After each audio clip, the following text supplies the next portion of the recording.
y seguidores. Yo soy la doctora Fernanda López, directora del Centro Médico Hub Funcional, y aquí me acompaña la doctora Bianca García, mi colega aquí en Hub. Trabajamos juntas atendiendo a diario diferentes tipos de consultas en enfermedades crónicas. Claro que también atendemos pacientes deportistas, pacientes sanos que quieren mejorar su salud. Pero hoy vamos a hablar justamente de una enfermedad crónica, una enfermedad que tiene un problema metabólico que estamos viendo a menudo en la consulta y que nos parece de relevancia poder compartir con ustedes, que es la diabetes. La diabetes es una enfermedad que tal vez cuando nosotras estábamos en la universidad no era vista tanto como una enfermedad de una persona joven, un adulto joven.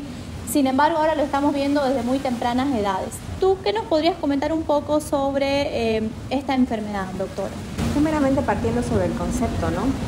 La diabetes es el aumento, primero es una enfermedad metabólica crónica, ¿ya? Y lo que origina es el aumento de la glucosa en sangre.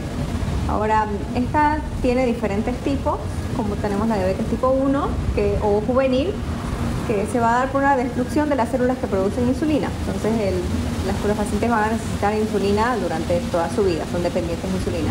La diabetes tipo 2, que es la que nosotros más tratamos aquí en el centro, esta se va a dar porque va a haber una deficiencia en la producción de insulina, o si no porque las células del cuerpo no van a captar esta insulina, va a haber una resistencia a esta insulina, y la diabetes gestacional, que se da principalmente y por primera vez en las mujeres embarazadas. Bien, y qué interesante es también aclarar un concepto que vemos mucho en el centro, que es la resistencia a la insulina justamente, ¿no? Se podría decir que a diario vemos en nuestra consulta pacientes que son resistentes a la insulina y que no saben que están yendo a ese camino de la diabetes, ¿no? Que si bien nosotros podemos tener la predisposición genética, lo pudo haber tenido mi mamá, mi abuela, pero no necesariamente significa que yo la voy a padecer. O sea, tiene que haber un gatillo que haga que esa enfermedad aparezca dentro de mi salud.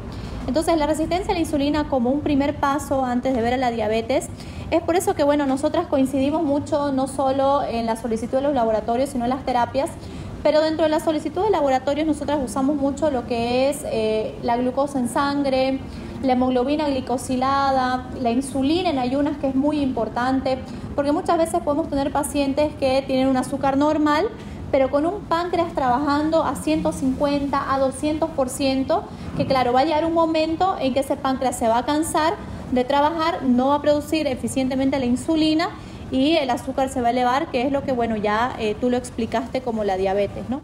Y hay algunos síntomas que, si bien no son tan marcados, están presentes dentro de lo que es la diabetes.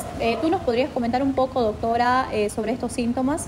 Claro que sí. En la diabetes tipo 1 los síntomas son un poco más marcados porque de por sí el páncreas ya no va a producir la insulina, entonces va a tener síntomas un poco más notorios. En la diabetes tipo 2 y la diabetes gestacional los síntomas no son tan notorios, y dentro de ellos vamos a encontrar las 4P, que son la polidipsia, la polifagia, la poliuria y la pérdida de peso.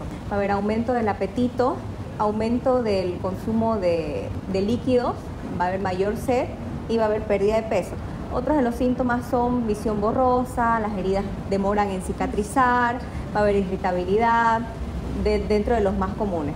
Ahora, algo que es muy importante destacar es que el hecho de tengan más demanda de ingesta de alimentos, lo van a hacer a diferentes horas, o sea, sin importar el horario, porque es lo que su cuerpo les está pidiendo. Y muchos lo hacen en horas tardes de la noche.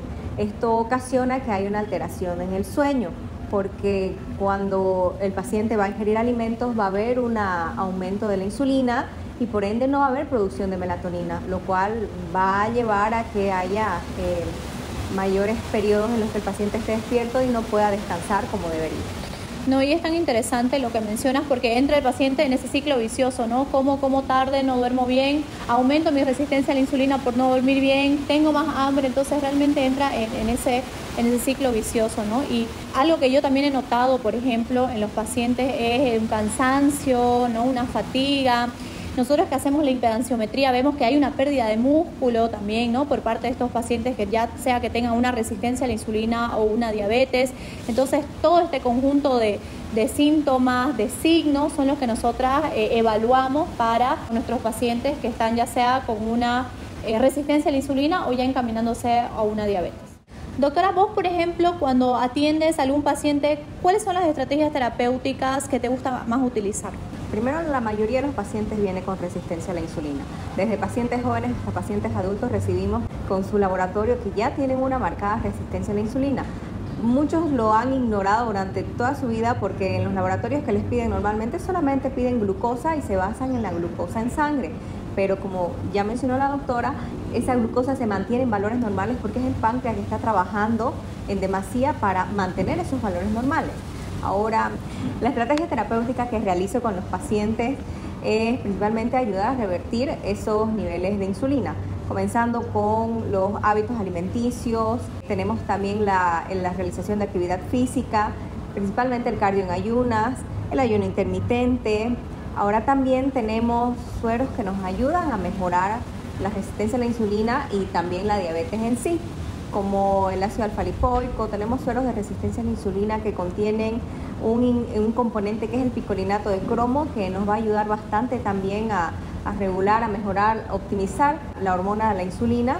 También la vitamina D. O sea, tenemos varias estrategias que nos van a ayudar a que la insulina pueda ser mejor utilizada, ayuda con todo lo que es el metabolismo de los carbohidratos para que haya una buena regulación del azúcar en sangre. Claro, realmente lo que hacemos en el centro es un trabajo integral en equipo, ¿no? Va de la mano de la nutrición es muy importante porque realmente no de nada sirve que nosotras podamos armar un protocolo bastante completo para restaurar ese páncreas, para hacer que los carbohidratos sean mejor utilizados, si por parte del paciente no existe también un cambio en lo que es la alimentación. La actividad física que tú lo mencionas, realmente nosotras prescribimos a la actividad física como parte de una estrategia del tratamiento porque la actividad física lo que hace es aumentar la sensibilidad a la insulina, las células puedan captar de mejor manera y obviamente los diversos nutrientes que utilizamos, ¿no? Que son nuestras estrategias terapéuticas para llegar a esos resultados de mejor manera. Porque muchos pacientes me preguntan, bueno, ¿la diabetes se puede revertir, no se puede revertir? Y realmente sí se puede revertir, ¿no? Nosotros tenemos testimonios en nuestra página, tenemos casos de pacientes que hemos logrado revertir la diabetes, pero también hay que tomar en cuenta el daño que ese paciente tenga en su organismo, que eso es lo que va a determinar el tiempo, ¿no? Y obviamente mucha fuerza, mucha predisposición por parte del paciente, ¿no? Claro. Los nutrientes que tú mencionabas son de los principales que usamos con el tema del azúcar, de la resistencia a la insulina, de la diabetes, pero nosotros lo miramos al paciente de manera global, ¿no? Vemos deficiencias de ciertos nutrientes, vemos el manejo del estrés de ese paciente, vemos el tema del sueño, que como lo estábamos conversando antes, es muy importante que el paciente pueda descansar bien para que mejore las funciones pancreáticas también. Entonces realmente le damos una guía completa a nuestros pacientes. Nuestras estrategias terapéuticas son con esos pasos sencillos de cambio de hábitos y restitución de ciertos nutrientes para mejorar la salud. Es importante que ustedes lo sepan que, por ejemplo, cada 7 segundos fallece una persona por diabetes. O sea que mientras nosotros tuvimos nuestra charla han fallecido varios pacientes a causa de la diabetes, que es una enfermedad crónica que no solo se puede prevenir, sino que también se puede revertir esa condición. Entonces nosotros queríamos traer un poco sobre este tema porque nos parece de mucha relevancia, lo estamos viendo muy a menudo y lo más preocupante es que estamos viendo cada vez pacientes en menores edades que ya están presentando el problema de la resistencia a la insulina, que eso va a encaminar a una diabetes. Cualquier duda o cualquier consulta que ustedes puedan tener, pueden dejárnosla saber a través de nuestras páginas o en los comentarios.